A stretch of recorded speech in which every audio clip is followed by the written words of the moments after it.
अस्सलाम वालेकुम। आज शादियों के अंदर बनने वाली जो फ्रूट चाट होती है उसकी रेसिपी देखने वाले हैं, तो वीडियो को आपने अंत तक ज़रूर देखना है। क्या क्या चीज़ें इसके अंदर डाली जाती हैं और किस तरह बनाया जाता है, ये सारा कुछ देखेंगे। आप इसको घर में आसानी बना सकते हैं और वही टेस्ट और वही जायका ला सकते हैं। तो इसके अंदर क्या क्या चीज़ें कितनी कितनी मिकदार में डाली जाएंगी, ये सारा कुछ आपको बताएंगे। आपने भी अगर इतनी ही सर्विंग बनानी हो तो सेम यही क्वांटिटीज़ आप भी डाल सकते हैं। तो ये यहाँ पे तकरीबन 3 से 4 पर्सन की सर्विंग है। तो उसके अंदर हमने आधा किलो सेब लिए हैं जिसको हमने बारीक कटिंग कर ली है, और यहाँ पे एक मीडियम साइज़ का अनार लिया है जिसको हम छील रहे हैं, और साथ ही हमने 6 केले लिए हैं जिसको अच्छे से छील लेंगे और इसकी बारीक सी कटिंग कर लेंगे।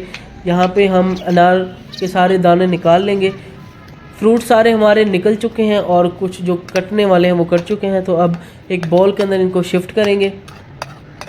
तो यहाँ पे सेब सारे डल चुके हैं, अब इसके अंदर केले जाएंगे। साथ ही हमारे पास कुछ ड्राई फ्रूट्स हैं, वो जब गार्निश करेंगे या इसके अंदर डालेंगे तो मैं आपको बता दूंगा कि कौन कौन से हैं। आप इनको स्किप भी कर सकते हैं, ये ऑप्शनल है। अगर डालना चाहें तो इनसे जो टेस्ट है वो बढ़ जाता है। तो यहाँ पे केले और सेब डल चुके हैं और अनार डाले जा रहे हैं। इसको अच्छे से मिक्स किया जा रहा है। फ्रूट हमारे मिक्स हो चुके हैं। अब इसके अंदर हमने थोड़े से काजू लिए हैं, बादाम लिए हैं, किशमिश है और इंजीर के 2-3 टुकड़े हैं, और साथ ही हमने खजूर ली है थोड़ी सी, ये इसके ऊपर डाली है। और साथ ही हम इसके अंदर क्रीम डाल रहे हैं।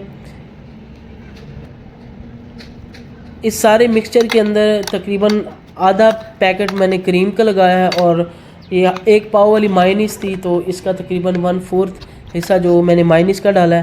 फिर इसको अच्छे से मिक्स किया है और यहाँ पे मैं एक बॉक्स के अंदर पैक कर रहा हूँ, और इसके ऊपर हम गार्निश लगाएंगे। ये बहुत सी सिंपल सी रेसिपी है, आपने इसको ज़रूर एक दफ़ा ट्राई करना है घर में और अपना फ़ीडबैक देना है। अगर वीडियो पसंद आई है तो वीडियो को लाइक कर दें, अगर चैनल को सब्सक्राइब नहीं किया तो काइंडली सब्सक्राइब कर दें। तो ये इसकी फ़ाइनल लुक। मिलते हैं नेक्स्ट वीडियो के अंदर। थैंक